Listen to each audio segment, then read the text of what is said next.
Baiklah, perkenalkan saya Priti Sinta dari kelas Indralaya dengan NIM 0607 1282 1260 42. Di sini saya akan menjawab UAS dari Bapak Yosep dalam mata kuliah Bimbingan Konseling Anak Berkebutuhan Khusus. Baiklah, di sini saya akan membahas mengenai Attention Deficit Hyperactive Disorder atau yang biasa kita dengar dengan sebutan ADHD. Nah, di mana ADHD ini adalah nama yang diberikan untuk anak-anak, remaja, atau beberapa orang dewasa yang kurang mampu memperhatikan, mudah dikacaukan dengan overaktif dan juga impulsif. ADHD ini merupakan gangguan yang menyebabkan individu memiliki kecenderungan untuk mengalami masalah pemusatan perhatian, fokus, kontrol diri, dan kebutuhan untuk mencari stimulasi. Nah, baiklah, untuk karakteristiknya sendiri, ADHD ini terdapat menjadi 3. Yang pertama itu ada karakteristik inattention, di mana seringkali anak ADHD ini gagal dalam memperhatikan secara baik terhadap sesuatu secara detail atau membuat kesalahan yang sembrono dalam pekerjaan sekolah ataupun kegiatan bermainnya. Nah, anak ADHD juga mengalami kesulitan untuk memusatkan perhatian terhadap tugas-tugas atau kegiatan bermainnya. Anak ADHD juga sering terlihat tidak mendengarkan saat diajak berbicara secara langsung. Seringkali anak ADHD ini tidak mengikuti instruksi dan gagal dalam menyelesaikan pekerjaan sekolah. Nah, tetapi gagal di sini bukan dalam artian disebabkan karena perilaku melawan atau kegagalan untuk mengerti instruksi. Dan juga anak ADHD ini seringkali mengalami kesulitan dalam menjalankan tugas dan kegiatannya. Karakteristik yang kedua adalah hiperaktivitas, di mana anak ADHD ini sering gelisah yang tampak pada tangannya dan kakinya, serta sering menggeliat di tempat duduk. Yang kedua, anak ADHD juga sering tidak dapat berdiam diri dengan lama di tempat duduk, seperti dalam kelas ataupun situasi yang menempatkan dia untuk tetap harus duduk. Anak ADHD juga sering berlari-larian atau memanjat secara berlebihan dalam situasi yang tidak seharusnya, misalnya pada dewasa atau remaja yang biasanya terbatas dalam keadaan perasaan tertentu ataupun kelelahan. Dan juga seringkali ia kehilangan ketenangan dalam mengisi waktu luang dan kesulitan bermain.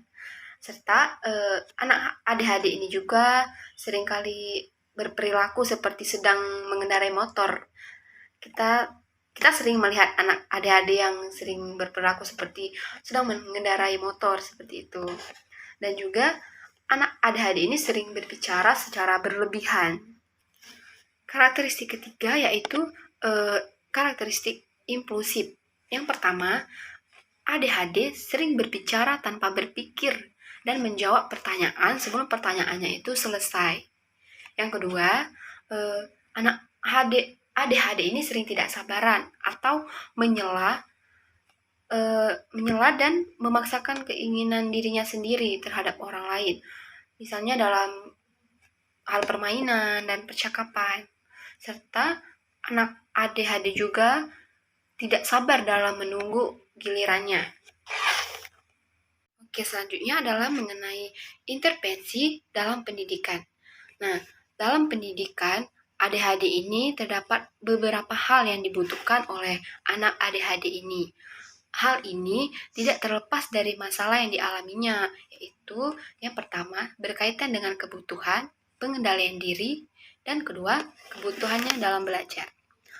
Baiklah, yang pertama itu ialah penjelasan yang sederhana dan singkat agar anak ADHD dapat memahami apa yang disampaikan orang lain, yaitu atau penjelasan harus diberikan dengan kata-kata yang sederhana, singkat, dan dalam situasi yang tenang. Penting juga untuk menarik perhatian sang anak sebelum kita mulai menjelaskan. Yang kedua, usahakan untuk menghindari argumentasi, seperti beri perintah atau larangan dengan singkat dan tegas. Abaikan saja komentar-komentar protes dari anak. Jangan terlalu banyak memberikan penjelasan, karena justru itu akan menimbulkan argumentasi. Nah, yang penting itu adalah menjelaskan konsekuensi dan pilihan pada anak. Seperti bila ia melakukan dan mengikuti perintah, maka ia akan mendapatkan reward. Sementara itu, kalau ia menolak untuk melakukan perintah, maka yang dia peroleh itu adalah konsekuensi yang negatif. Yang ketiga, abaikan hal-hal yang tidak penting. Sebagai guru, kita perlu menyadari bahwa anak ADHD tidak mungkin dituntut untuk berperilaku teratur dan selalu menaati norma-norma sosial. Jadi, kita dapat membuat daftar tentang tingkah laku yang menjadi prioritas dalam kehidupan anak, seperti misalnya mampu menghindarkan diri dari bahaya, tidak bertingkah agresif, dan mengerjakan tugas-tugas sebaik mungkin. Selanjutnya, untuk memenuhi kebutuhan belajar anak ADHD ini tidaklah mudah. Dibutuhkan pengetahuan dan keterampilan yang lebih. Dan yang paling mendasar adalah ketangguhan, kesungguhan, dan kesabaran dalam membantu anak belajar. Yang memang lain dari diri yang lain. Oleh karena itu, penting terutama bagi orang tua dan guru itu melakukan kerjasama dan mencari cara terbaik untuk dapat memilih berbagai strategi pembelajaran yang sesuai untuk anak. Oke, materi selanjutnya adalah intervensi dalam bimbingan dan konseling. Peran guru BK dalam menghadapi dan membantu anak ADHD ini dalam mencapai tugas perkembangannya di lingkungan sekolah adalah dengan cara mencari tahu bakat dan minat siswa dan memberikan stimulus pada siswa, melihat dari data asesmennya, serta melakukan konsultasi terhadap orang tua siswa. Dan guru BK juga dapat memberikan layanan bimbingan dan konseling yang sesuai dengan kemampuan, bakat dan minat, serta keterbatasan anak ADHD. Dan juga guru BK dapat memotivasi siswa ADHD dengan pujian sederhana yang mudah mereka cerna, agar mereka memiliki kepercayaan diri yang baik dan lama-kelamaan mereka mampu mengendalikan diri untuk berbaur dengan anak yang normal. Nah, komponen atau strategi layanan BK itu dapat dibagi menjadi 4. Yang pertama itu ada layanan dasar.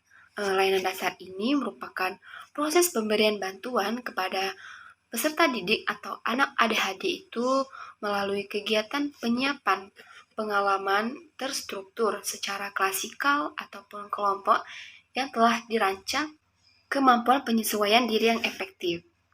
Yang kedua ada perencanaan individual dan peminatan peserta didik atau ADHD ini, di mana program yang disediakan untuk mengakomodasi pilihan minat, bakat, dan kemampuan peserta didik dalam orientasi.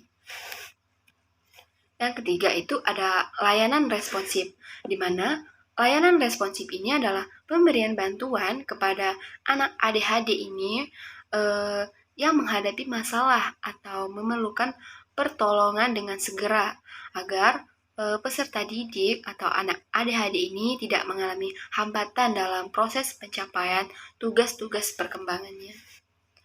Dan terakhir itu ada dukungan sistem, di mana dukungan sistem ini merupakan komponen pelayanan dan kegiatan manajemen tata kerja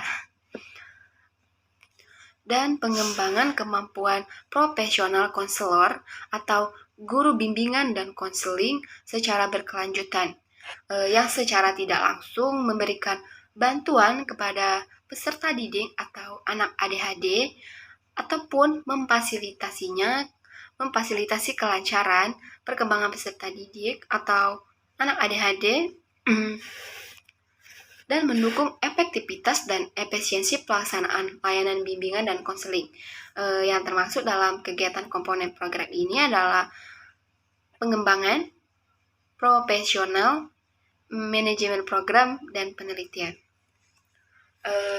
Baiklah, saya rasa itulah jawaban dari saya mengenai ujian akhir semester dari mata kuliah IPK ABK ini. Saya ucapkan terima kasih.